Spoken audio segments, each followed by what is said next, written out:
उन्होंने भी सबके अंदर नाज़रीन कराम ये कहा है कि don't interfere. Owaisi reminds Pakistan of Malala shooting as foreign minister lectures India on hijab row. और असदुद्दीन ओवैसी ने कहा है कि हमारे मामलात के अंदर इंटरफेयर ना करो, हमारे मामलात के अंदर तुम बात करने वाले कौन होते हो और तुम्हारे अपने मुल्क में क्या होता है हमें पता है, और तुम्हारे अपने मुल्क में बलूचिस्तान वाले क्या कर रहे हैं हमें पता है। ये बातें असदुद्दीन ओवैसी साहब ने की हैं। कि वहाँ के जो असदुद्दीन अवैसी साहब हैं उन्होंने क्या कहा इस बारे में। हम पाकिस्तान के लोगों से कहेंगे इधर मत देखो, उधर ही देखो।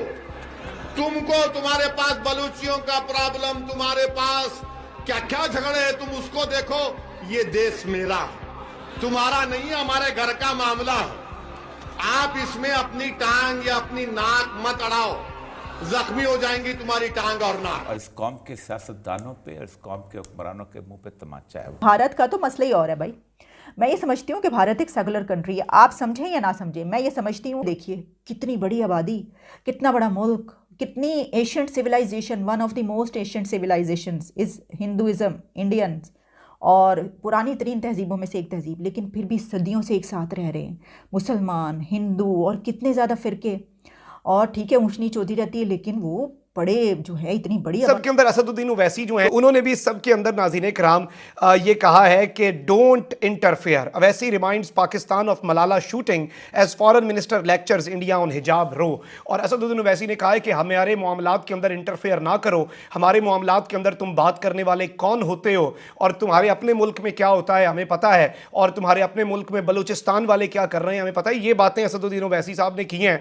जहाँ जहाँ से हिजाब के हक में बात आएगी आपको तो उसे अप्रिशिएट करना चाहिए कि पूरी दुनिया उस पर बात कर रही है, पूरी दुनिया उसके ऊपर मामलात के ऊपर बात कर रही है, पूरी दुनिया का मीडिया उस पर बात कर रहा है। और जब इस तरह की मामलात होते हैं, कवरेज होती है, तो सब बात करते हैं। आप किसी की जुबान नहीं रोक सकते कहकर कि ये इंटरनल मैटर है। अगर ऐसी कोई लड़की पाकिस्तान में होती और वो हिंदू होती और वो इतने बड़ा जत्था जो मुसलमानों का होता उसके सामने जय श्री राम का नारा लगा देती तो वो ज़िंदा ना रहती, उसको ज़िंदा ना छोड़ा जाता। मैं नहीं समझती कि वो ज़िंदा रह पाती। हमने तो मशाल को सिर्फ इल्ज़ाम पे, वो मुसलमान था उसको मार दिया ऐसे ही उस पर।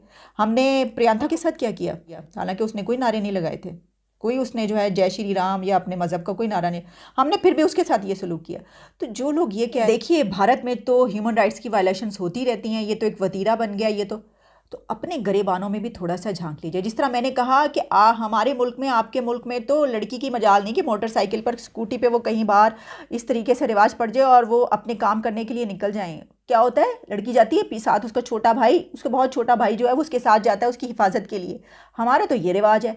वहाँ पे तो उनके मुल्क में धड़ल्ले से जो ख़वातीन हैं वो मोटरसाइकिलें भी चला रही हों, चाहे उनका ताल्लुक किसी भी मज़हब से, उनको तो कोई कुछ नहीं कहता।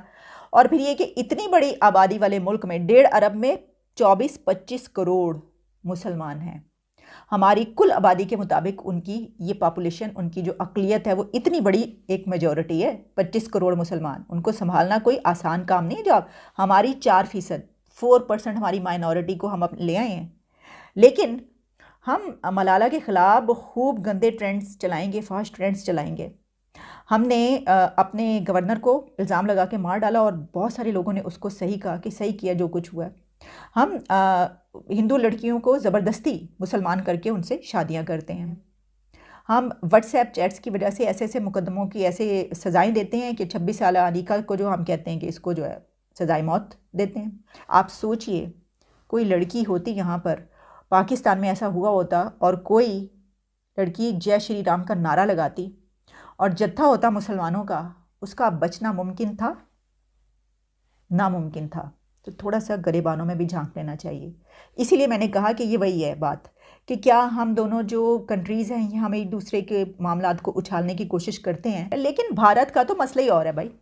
मैं ये समझती हूँ कि भारत एक सेकुलर कंट्री है, आप समझें या ना समझें, मैं ये समझती हूँ। और मैं तो हमेशा से इसके ऊपर बड़ा खुश होती थी कि देखिए कितनी बड़ी आबादी, कितना बड़ा मुल्क, कितनी ancient civilisation, one of the most ancient civilisations is Hinduism, Indians, और पुरानी तरीन तहजीबों में से एक तहजीब, लेकिन फिर भी सदियों से एक साथ रह रहे हैं मुसलमान, हिंदू और कितने ज़्यादा फ़िरके। और ठीक है ऊँच नीच होती रहती है, लेकिन वो बड़े जो है इतनी बड़ी आबादी, बढ़ते चले जा रहे हैं मुसलमान, कम नहीं हो रहे। यहाँ पे माइनॉरिटीज़ कम हो रही हैं, वहाँ पे कम नहीं हो रहे, बढ़ रहे हैं मुसलमान। ये बात याद रखिएगा। तो आप उसको, मतलब अगर कुछ लोग इस तरह कर रहे हैं और अगर कोई अच्छी चीज़ जिसको जब मैं सेकुलरिज्म का नाम लेती हूँ ना, मेरे पर अब यहाँ से लानत मलामत कि ये तो हैं देसी लिबरल, कुफ्र कहते हैं कि सेकुलरिज्म जो ये तो कुफ्र बकते हैं, ये इनको पता नहीं है, पढ़े ही नहीं कभी, मतलब इनको माने नहीं पता सेकुलरिज्म के। तो हम तो ये रोते हैं कि हमारे मुल्क में ये नहीं है, तो जिस मुल्क में है वो लोग भी क्या ख़त्म करने पे चले हैं भाई आप लोग? ये क्या कर रहे हैं? इसकी वजह ये है कि मैं ये समझती हूँ कि वेस्ट में अगर हिजाब पर या कहीं पर किसी जगह फ्रांस में या किसी मुल्क में कोई पाबंदी लग रही है या लग रही है तो वहाँ पे भी रिजेंटमेंट पाई जाती है, और वहाँ की जो सोसाइटी और कल्चर है वो इंडिया से बहुत मुख्तलिफ है। वहाँ पे ये नहीं है कि सदियों से मुसलमान और वहाँ के लोग फ्रांस के एक साथ रह रहे हों और उनको मसले मसाइल हों और बहुत बड़ी वो माइनॉरिटी हो, ऐसा तो मसला नहीं है। थोड़े से वहाँ पे हैं और दूसरी जगहों से मतलब मुल्कों से आकर वहाँ पे उन्होंने जो है वो इमिग्रेशन ली है, वहाँ पर रहते हैं, अब वहाँ पे उनकी जनरेशन्स भी हैं, लेकिन वो वहाँ पर ये कर सकते हैं। वो वेस्ट जो है वो ह्यूमन राइट्स का चैम्पियन है, ये भी याद रखिएगा। ये खित्ता चैम्पियन नहीं है। पाकिस्तान, इंडिया, बांग्लादेश, हम ह्यूमन राइट्स के चैम्पियन नहीं हैं, ठीक है?